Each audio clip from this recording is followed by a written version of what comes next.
key to the game is your capital reserves. You don't have enough, you can't piss in the tall weeds with big dogs. Was nice.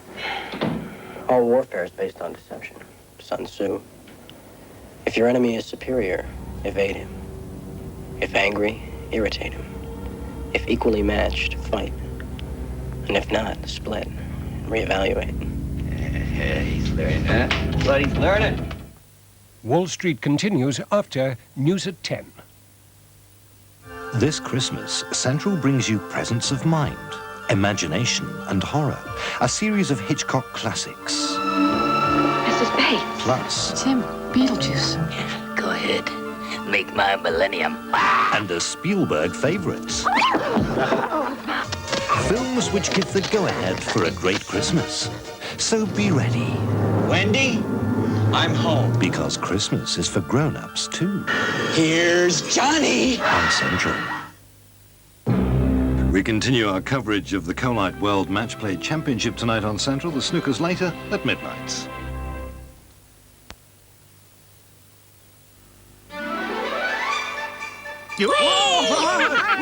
Wow!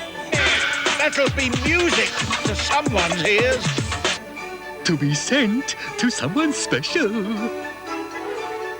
Cartoons. That'd be good for a laugh. And something tasteful to end with. Well done, boys. Who cares if you can't find the right presents?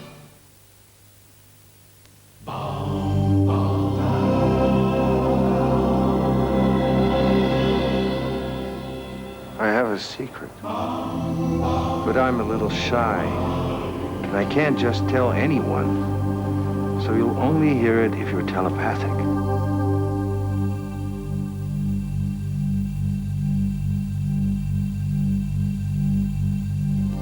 Thank you for listening. Heroes was a remarkable story. Heroes 2 is just as thrilling, a true wartime adventure. Beg him not to go. I might go back and blow up the rest of Singapore. Mark this confidential, restricted access only. If we had destroyed the whole harbor, they couldn't keep a lid on that, could they? I'm not some sort of kamikaze nut. It's crazy. Starting next Sunday at 7:15, concluding Monday at 8, Heroes 2, The Return on Central. Now on Central, the national and international news from ITN. It's 10 o'clock.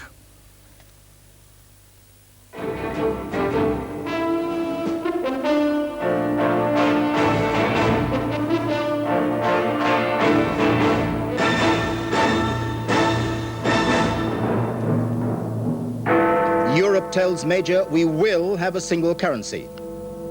Major insists we won't, even if we're alone. Gorbachev says, ask the people before you split the union. Kevin Maxwell, no passport and no money to spend. And Israel's Muslim hostage says, it's time we're all freed. Good evening. On the first full day of the Maastricht summit, Britain was told a single European currency was inevitable and should be irreversible. But the Prime Minister threatened the British veto, saying there would simply not be an economic treaty unless Britain was allowed an opt-out clause. Britain's partners say they'll try for a single currency in 1996 with majority voting. If that doesn't succeed, those who do want to go ahead will, in January 1999. Britain says she must be allowed to join if and when we want to, and that Parliament must have the final say. But Britain is, however, making progress on its battle against any mention of the word federalism. It looks like that will now be dropped from the final treaty. Britain's been battling today, too, to restrain efforts to give Europe extra influence on other issues like defense, foreign policy, and vitally on workers' rights. Britain called those talks crisp, spirited, though workmanlike. But as our diplomatic editor Edward Sturton reports, today's crucial talks have been about Europe's economic future. Britain's partners today pushed harder than ever for a Europe of one currency. By the time they dined tonight, most had accepted a formula which, if a treaty's agreed, would, they say, make economic and monetary union irreversible, whatever Britain decides. A large majority of member states is of the opinion that Maastricht is the beginning of a process of irreversibility. That means that everybody who agrees with Maastricht or after the ratification procedure by parliaments says yes to the treaty also has said yes to subsequent stages in the creation of economic and monetary union, included the acceptance of the single currency. There, of course, Britain made a very strong reservation. To back up that expression of political will, they have agreed a new set of rules that lower the political hurdles to be jumped before a single currency becomes a reality, at least for the richer nations. The new rules were inspired by France's President Mitterrand, a keen advocate of a single currency. And they do include target dates for getting there. Those will be set out in a treaty timetable. The first attempt would be in 1996. A single currency could be introduced if at least 7 countries were ready for it. And the decision could be taken by qualified majority voting. That gives countries more or less say according to their population. If they can't agree then, they'd try again in 2 years. This time, just 2 or 3 countries would have to meet the economic conditions, and the political decision to go ahead would be almost a foregone conclusion. It will, according to most of Britain's partners, almost certainly mean a single currency among some countries by the end of the century. The Prime Minister's view is that the timetable is a sham. He argues it won't be as simple as that, because it'll be very difficult for many countries to get their economies in proper shape for a single currency, what they call convergence in the jargon. But if he signs the treaty, he won't be able to stop others forming a single currency club if they're willing and able, even though he'll fight for and get the right for Britain to stay out if Parliament so decides. We have made it absolutely clear throughout the whole of these discussions that there is no possibility whatsoever of the United Kingdom committing itself now either to whether or when it will enter into a single currency. Without such an agreement, there will be no agreement to the Economic and Monetary Union Treaty. So there must be the certainty, not of an opt-out, but of an opt-in clause. It's always been inaccurately called an opt-out clause. How that will be determined, we shall discover in the negotiations in the next 2 days. The Dutch had some good news for the British team. When their foreign minister redrafts the treaty on political union late tonight for the leaders' attention tomorrow, he will at last take out the word federal, though he's not quite calling it a British victory. The only very concrete proposal made today by the presidency was indeed to change the wording of the text in the chapeau, saying that the future perspective of the development of the European community should be towards a ever closer union where decisions are taken as closely as possible to the citizens. And that, for us, is a translation of the word federal. The talks on political union have not made much progress. The British government is still arguing fiercely about the so-called social chapter of the treaty. The Prime Minister believes it would be used to bring in rules about pay, conditions and union powers that would make Britain and Europe uncompetitive. There are some major tussles still ahead. For example, on this social chapter, which we believe is very backward-looking as far as we're concerned. And the Prime Minister set out very clearly why that was so. So there are still certainly strong arguments ahead tomorrow. Prime Minister suggested at the weekend that if you can't reach agreement, it really wouldn't be very disastrous. Life would go on as usual. Is that realistic? Oh, I think there'd be a strong reaction of disappointment which would last several days. But of course, we have to go on. I mean, look at what's happening in the Soviet Union. Look at what's happening in Yugoslavia. Look at what's happening to the finances of the community, the common agricultural policy, the gout. And we don't actually have any option but to go on. So, of course, the community would go on, but with a strong sense of disappointment for the time being that an opportunity had been lost. Could be a bit more than disappointment, couldn't it? Do you think it might undermine the Prime Minister's idea of being at the heart of Europe? I think we are at the heart of Europe. No, it would be in our interest to reach an agreement. He's made that clear. And I think that's accepted. I don't think anybody thinks that we're here in order to not have an agreement. But of course, there remain these stubborn questions. So there really is everything to play for tomorrow. On economic and monetary union, the shape of a treaty is emerging, but it's not one to Britain's liking, and the vexed question of how to guarantee Britain's right to decide later about a single currency has yet to be settled. On political union, the Dutch hosts now have the task of working overnight to come up with new ideas that might form the basis of a settlement. Edward Sturton, News at 10, Maastricht.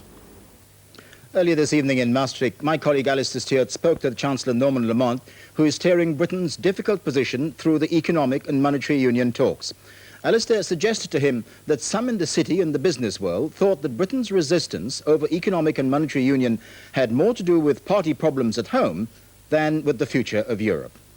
Well, I don't think it's party problems at home, with great respect to the city and business. It is a profoundly important political question. Should we commit ourselves irreversibly to a single currency now? That has huge implications for economic policy, fiscal policy, taxation. There is the question of, can it ever happen? Can it ever work? Can it be reconciled with the policies we want in this country? I think it is right to take it slowly and to consult the House of Commons, our parliamentary democracy, as we traditionally do it. I don't think there's anything remotely to be ashamed of in that.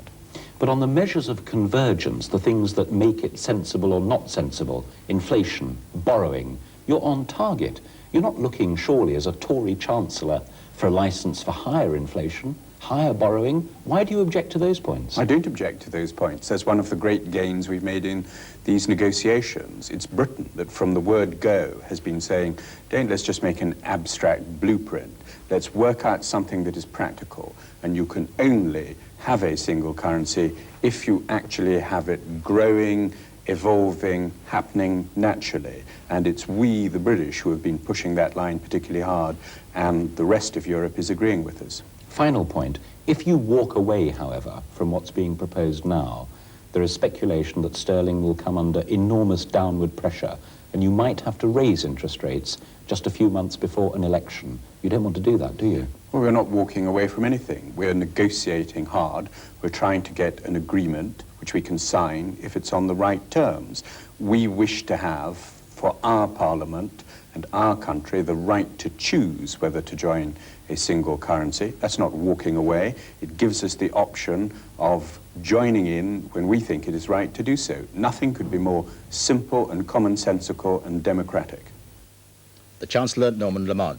On the line now in Maastricht is Alistair Stewart with our political editor, Michael Brunson. Alistair. Thanks very much indeed, Trevor. A few technical problems, but we think we've sorted them out, as you say. Mike Brunson is also here. Mike, we just heard the Chancellor say we're not walking away. We've heard Mr. Major say they're standing their ground firmly. What's really been going on behind the closed doors? I think what we've really seen here today is the other 11, with the possible exception of Denmark, take what they think is a very, very large step towards a federal Europe. Now, there's an irony in that, because as we heard in Ed Sturton's piece, the word federal has actually come out of the treaty. But there's no doubt that because they now have this huge drive towards the single currency, they themselves are absolutely determined to do it. They think they're on the road to a federal Europe. The Prime Minister is telling them, and will tell them in no uncertain terms tomorrow, I don't think you're going to do it. I don't think that your economies are going to come together to the degree that you think that you are, and thus going to a federal Europe. And he'll go on talking about a practical Europe. But is talk of a veto bluster, or is it a real threat tonight? It's all part of this very fine game which is going on. I think the deal will be done on the monetary union. I think in return for the veto, Mr. Major's going to say, right, OK, you can go ahead and start preparing for the monetary union. The big question is on the social charter. That's the whole business, the social chapter, as it's called. The whole business of working conditions. Things like mandatory sick pay, for example, come into this. Now, Mr. Major is saying, I simply don't like it. He goes stronger than that. I think he'll thump the table tomorrow and say, I am not having it. That means there's got to be some give somewhere, because the French and the Germans want it. Mike, thanks very much indeed. Well, there may be a sense that Britain is alone in seeing problems with an expanding role for the European community and how it plays with voters at home. Not so. Denmark particularly has raised concerns and insists on referenda before getting closer to full union. But even there, attitudes are changing, and Danes are becoming more enthusiastic about a stronger Europe. Our Europe correspondent, Libby Wiener, has spent time with 2 Euro MPs to gauge voters' fears and to see what issues they've been raising with them. Conservative Caroline Jackson is MEP for Wiltshire, Newbury and Wantage.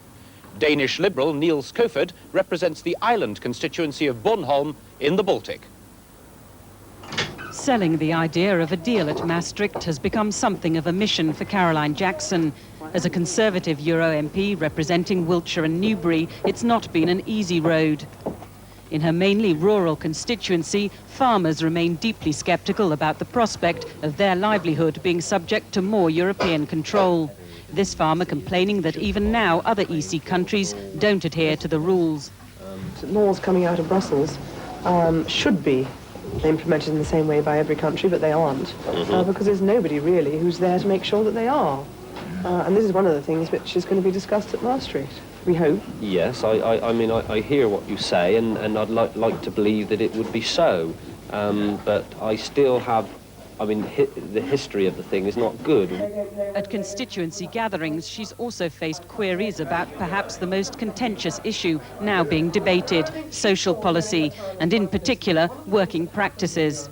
The other day, I had a letter from a newspaper boy in Chippenham who wrote to me saying, Mrs. Jackson, why is the European community going to put me out of a job? The boy in question was 14-year-old Gareth Paxton, who was worried that new regulations would make his early morning paper round illegal. I just said the bill should be strongly opposed and it does not affect my schoolwork. And it helps me earn money to do things that I want to do. At the European Parliament in Strasbourg, the debate among the British bemuses many of her colleagues. But for Caroline Jackson, it's simply a sign of political vigour. Britain is virtually the only country, Denmark may be another one, but it's certainly the most prominent country, to be having any debate at the national level about Europe. Danish Euro MP Niels Kofod says the debate there is less about detail and more about the direction of Europe, specifically the influence of a newly united Germany. I can understand the British attitude. We have the same in Denmark, but now I can see it's changing now to more positive for the change in Europe. We understand it more than we did before. As a monarchy with many of the same ceremonial traditions, Denmark has jealously guarded its sovereignty. Like Britain, it joined the EC late and somewhat reluctantly. But in his constituency on the island of Bornholm, Niels Kofod says people are now worried about being politically and economically isolated. His neighbour, Tol Gunnar, says his livelihood depends entirely on being in a larger European market, and it's in their interest to be first and foremost Europeans. Of course, I'm a Danish, Dane, or especially I come from Bornholm, but in the future I don't believe that you can stay outside a federation or something. Others are as yet somewhat reluctant to give up their national identity.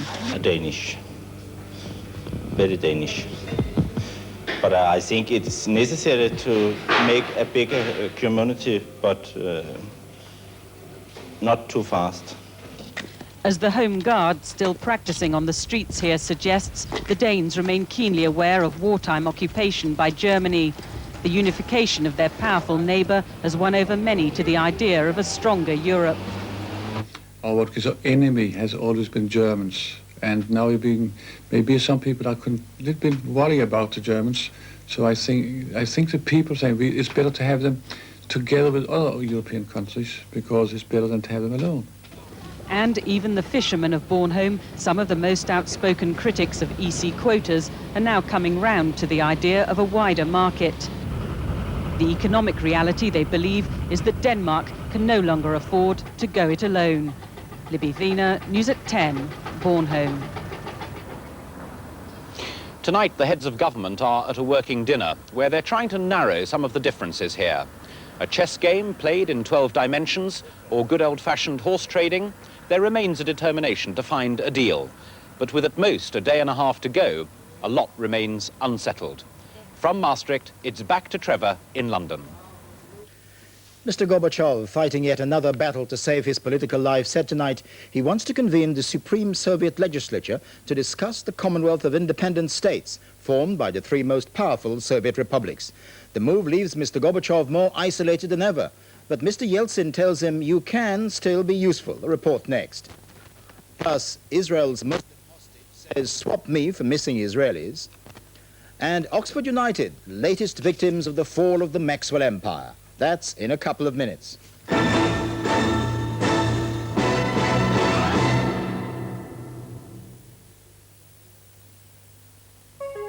The chances are the television you are now watching is 50 hertz. If you take a close look at the screen, you'll see that it flickers. On a new Philips Matchline 100 hertz television, that doesn't happen. Of course, it has NICAM digital stereo sound, but now the new Philips Matchline with 100 Hz technology offers a visibly clearer picture. Now, let Philips open your eyes. So, Mrs. Forbes, your husband's a bit of a ladies' man. No. Fond of a drink or two. He's teetotal. Shame. Any gambling debts? He never takes risks. Hardly a rogue, is he? So, what are the grounds for this divorce, then? Well, I sent him out for some after-dinner mints, and he bought... Well, let's just say they weren't Bendix. Ah, mental cruelty. Bendix of Mayfair, Britain's finest mints.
To know why British gas is so expensive? Let's go right to the top. Hello there. Robert is the chairman of British Gas. The price of gas is very inexpensive. Your total bill, as I understand it, costs less than £1 a day. Why? The price has risen so much in the past 18 months. From 1987 right through to today, British Gas all the time is below the rate of inflation. British Gas is amongst the cheapest in Europe. Can you prove that? Definitely. I wonder what the Italian for gas bill is. Quanto costa del bolletto del gas? Do you speak English? Yes, just a little bit. Do you have a bill that we could look at? The exchange rate is 2135. But what's the cost per firm? Oh! It's around 20% more expensive in Italy for gas. British gas isn't that expensive. You really, really feel that? Oh, I'm convinced. British Gas.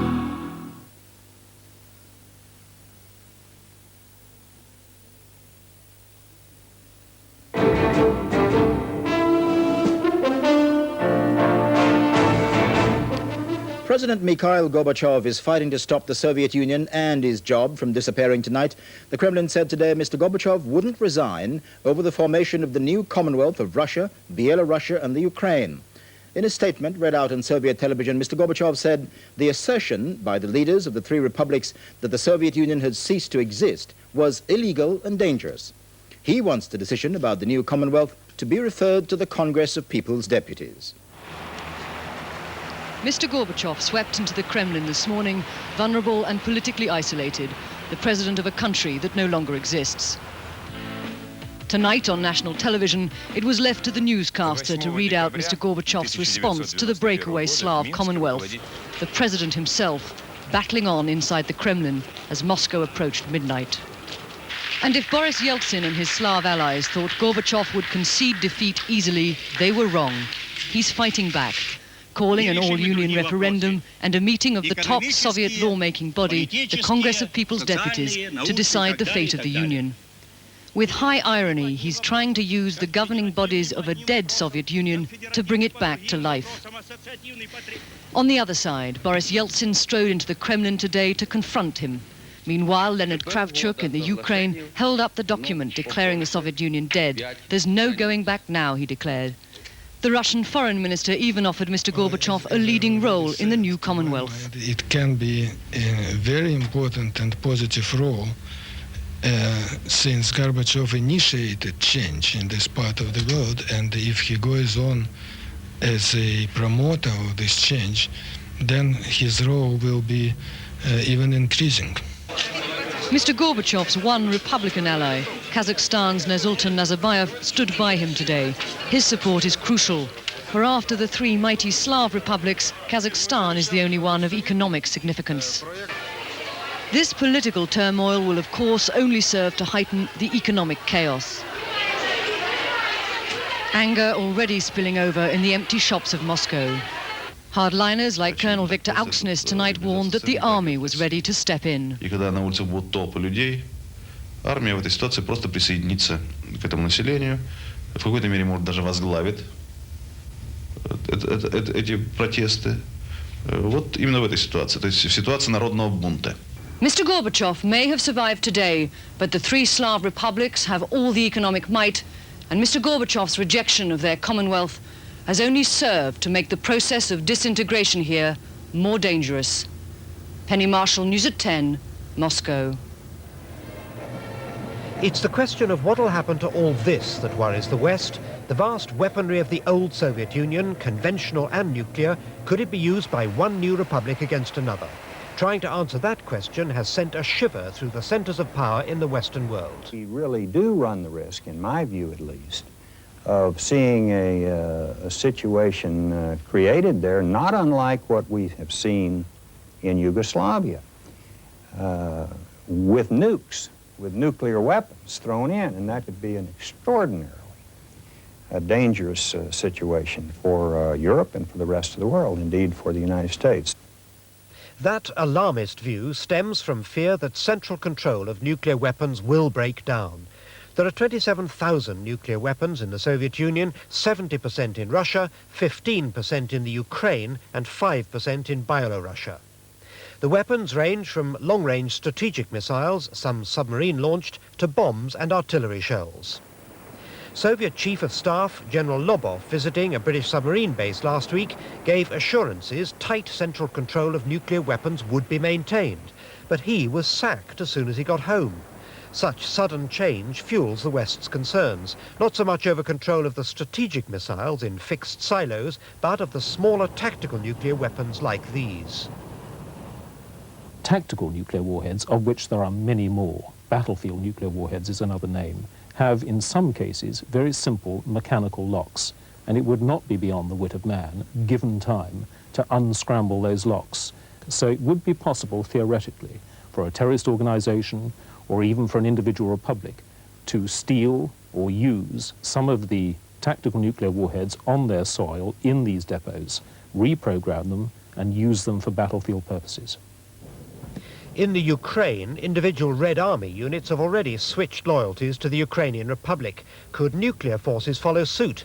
The new Commonwealth leaders say no because they plan joint control of all nuclear forces. All of the republics will have to have a say in it. I think a much safer system can be created. I think here you don't have to have serious troubles. The West will welcome the Republic's good intentions over controlling nuclear weapons, but will watch anxiously to see if they can be put into effect. Sheikh Obeid, the Lebanese cleric held hostage by Israel, has called for a prisoner swap involving himself and the missing Israeli airman Ron Arad. He said both sides should now release all their prisoners. He is being called Israel's trump card, a leader of Hezbollah snatched by Israeli commanders and held as a hostage for 2.5 years. From this secret location, Sheikh Obeid pleaded for his freedom.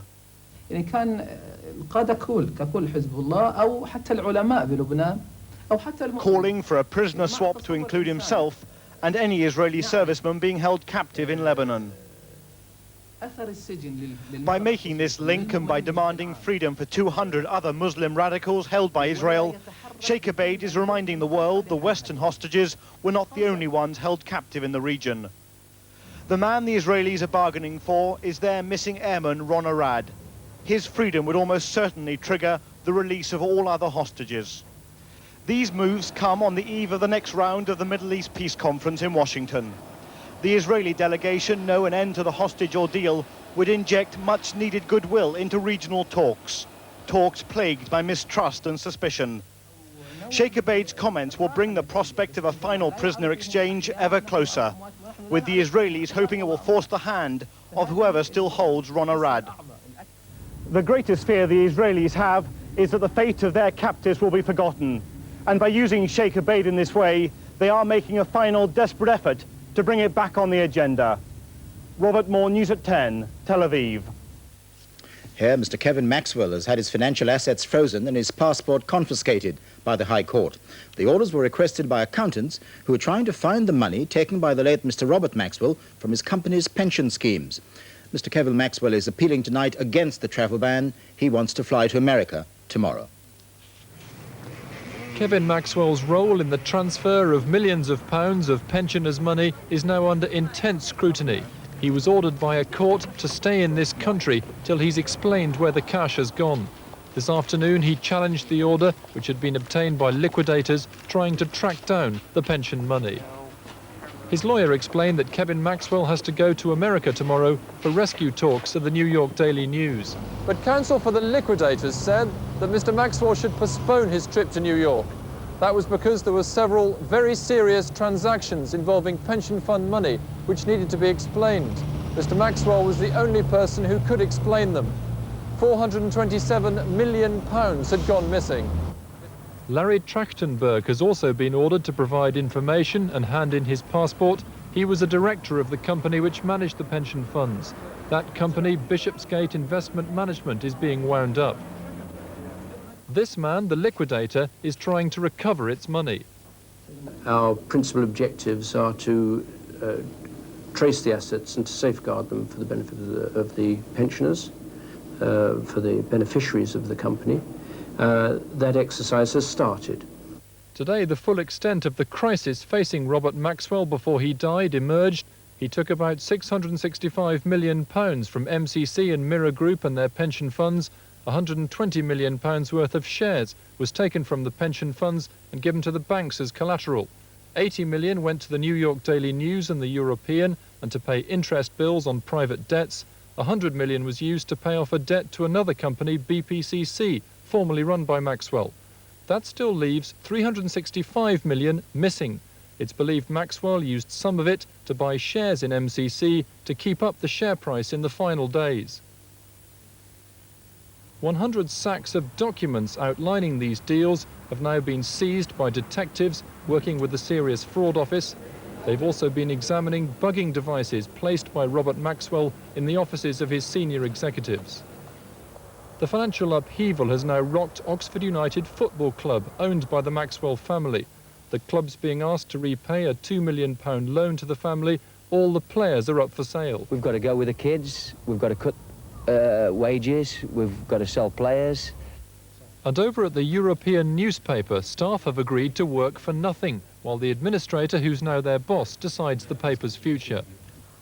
Kevin Maxwell's house in London is now up for sale, though today's court order, which freezes his assets, stops him selling it for the time being. In half an hour's time at this judge's house, he will attempt to change the court order so he can fly to New York tomorrow morning. The IRA said tonight they planted the firebombs that went off in shops in Manchester and Blackpool on Saturday. Another 20 similar devices have been found in a rubbish skip in Manchester, close to the Arndale shopping centre. A robot was used to make them harmless. One soccer result tonight in the FA Cup second round, Leyton Orient 2, West Brom 1. Tonight's main news again. Britain's European partners say they'll go ahead with a single European currency by the end of the decade. Britain says that plan won't work and there'll have to be an opt-out for Britain anyway. And in Moscow, President Gorbachev says he won't resign over the formation of a new group of independent republics. That's News at 10 tonight from Alice Stewart in Maastricht and from me in London. Good night.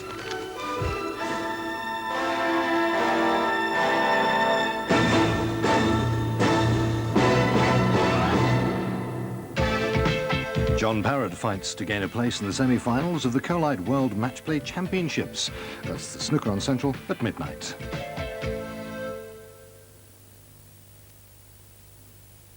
See what's down at Halfords this Christmas in Discount Drive. Save on this Philips car alarm. Auto lock for instant security is down. Save on Canon heel care mats. Halfords skid lid and the fabulous Apollo Fizz. Discount Drive only at Halfords now.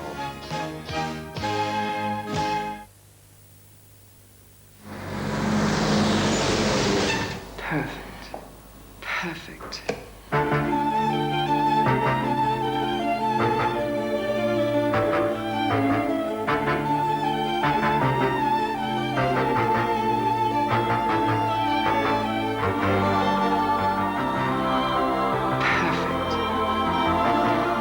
This perfect moment for Sherry was created by Harvey.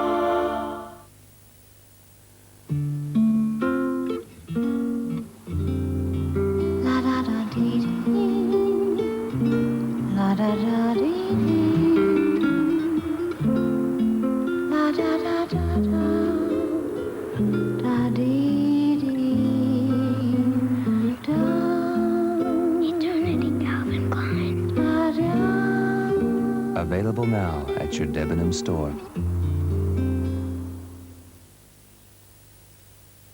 Did you know Hoover will give you your money back on this dishwasher within 100 days? No questions asked, even if you decide you just don't like it? Yeah, and pigs might fly.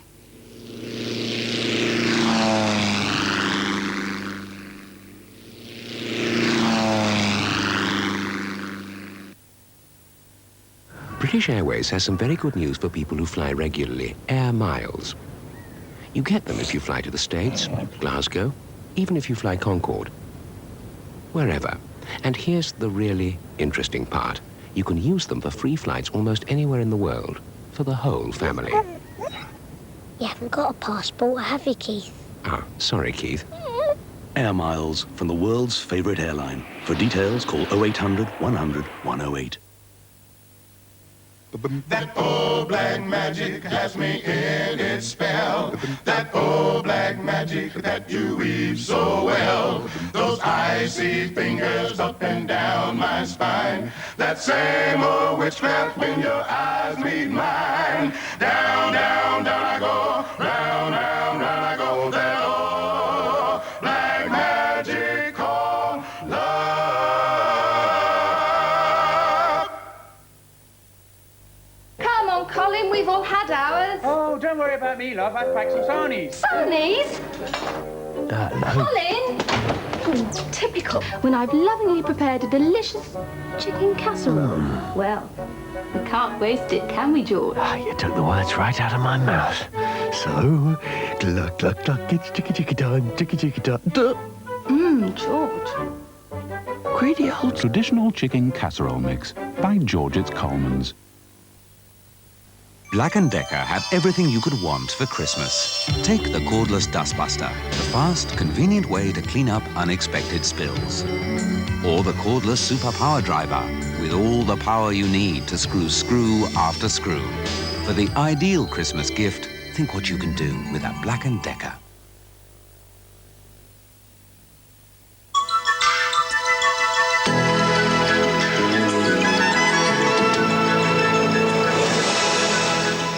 Good evening. If you're planning a road journey in the morning, I should wind your alarm clock back and make an extra early start. There's going to be a lot of fog and frost around tonight, so freezing, dense fog in many places. And the outlook for the next few days, well, for England and Wales, it's more of the same, I think, for the next couple of nights. But there is some slightly milder weather with patchy rain trying slowly to come down from the northwest during the second half of the week.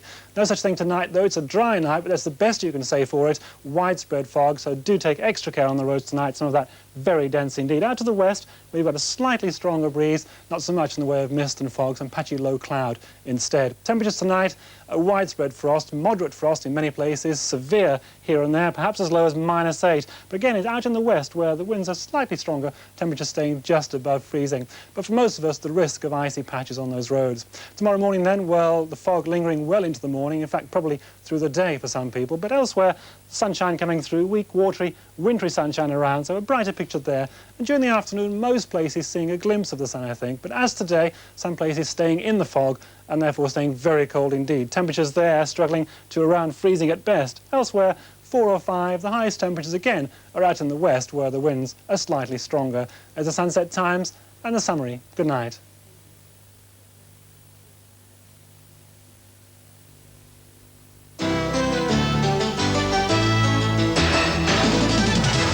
Good evening. Now the latest from centrally in the East Midlands. Detectives investigating the murder of a postman are still questioning another postal worker about the killing. The postman, stabbed repeatedly as he started his round in Derby, died on the lawn outside a block of old people's homes a mile from the city centre. Today, detectives have been questioning colleagues of the dead man who'd left Derby main post office soon after 6 o'clock on Saturday morning. The investigation has been stepped up with 50 detectives based on an incident room. They've appealed for public help to trace a car seen in the Parker Street area. We have several sightings of what has been described as a Mark III or a Mark V Cortina, royal blue in colour.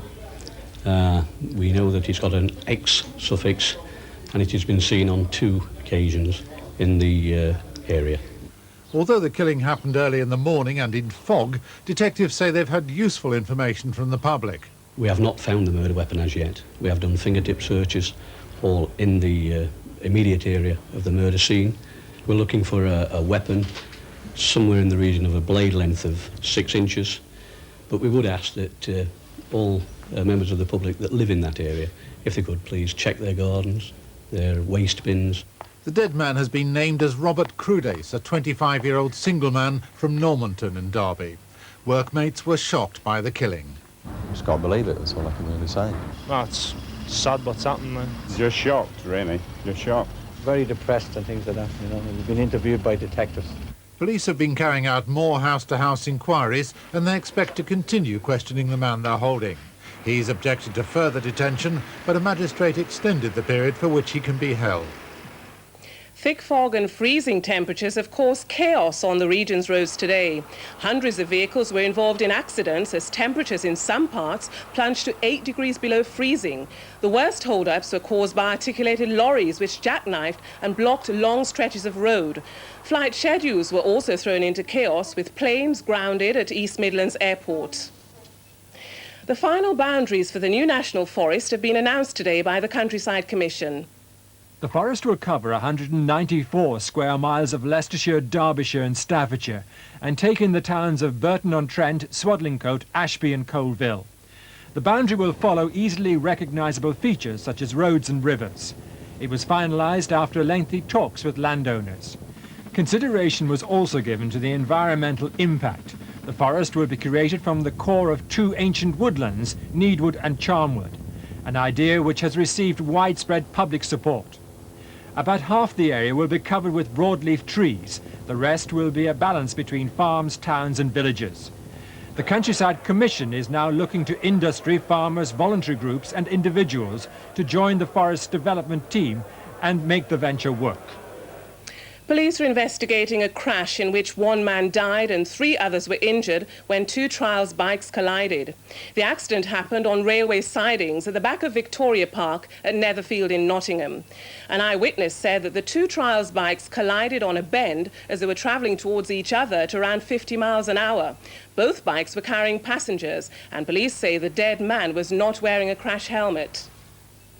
A tree surgeon who broke his back after a fall at work is determined to walk again. He's hoping to become one of the first Westerners to be treated at a revolutionary accident clinic in Russia.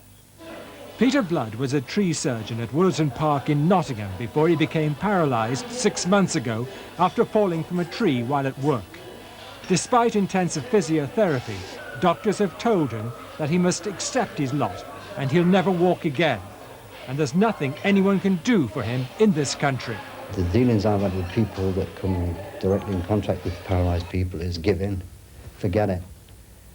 And I just can't give in, because I feel that you've got to go for it. And if they can't give it me here, then I've got to travel to Moscow. Peter is one of 60 people from this country who's been accepted for treatment at the revolutionary Valentine Dekel Clinic in Moscow. It's been set up by an ex-circus star who taught himself to walk after an accident in the ring. Meanwhile, Peter is determined to build up his physical fitness, which will be needed if the treatment is to work. He also has to raise £10,000 for the 3-month intensive therapy. Work on the final section of the M1A1 link road began today after months of protest. Campaigners finally lost their battle to save the area as the bulldozers moved in. The site of the Battle of Naseby in Northamptonshire has been at the centre of a row over the building of a 17-mile section of the new link road. Campaigners unsuccessfully took on the Department of Transport to try to stop the road going through the historic site. Contractors started work this morning, and the new £100 million road is expected to open within 2 years. And that's the news this evening. We're back in the morning at 5 to 10. Until then, from all of us here on Central News, a very good night.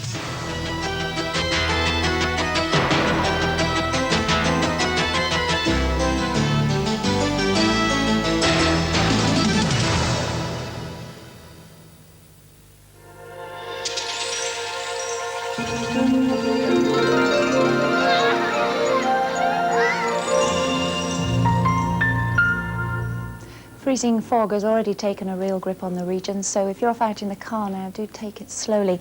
It's dense fog out there tonight, very frosty and very cold. We'll be seeing something like -8 eventually, and that means more dicey driving conditions for rush hour tomorrow morning with icy roads and visibility right down. A good idea to give rush hour a miss completely if you can. By the end of the morning, there'll be some hazy sunshine breaking through, but sheltered areas will hang on to the murk for much of the day. It's another cold one. 5 at best is 41, but staying near freezing where that fog lingers.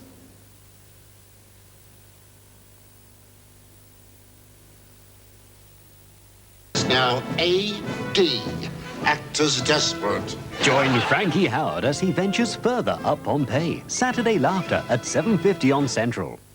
I can't control him, sir. A Saturday horror at 9. He's inside me. Central presents Somebody, please, help me! Jekyll and Hyde. We continue with the movie premiere next on Central. Michael Douglas stars in Wall Street.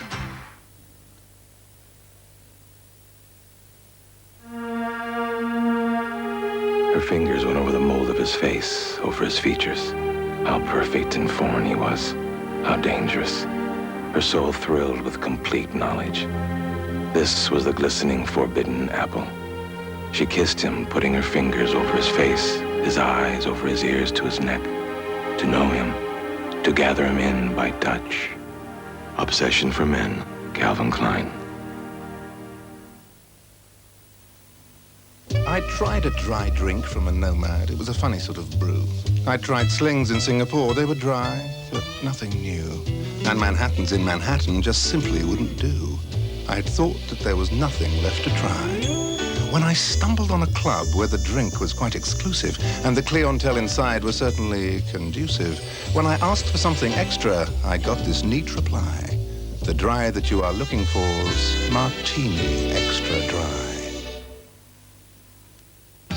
Central presents a Wednesday movie premiere at 9.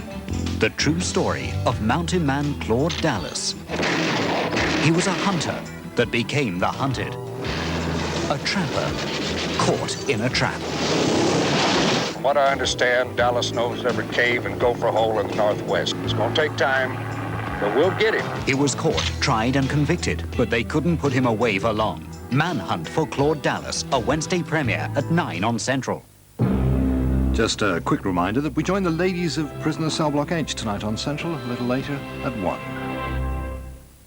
Now, the concluding part of Wall Street.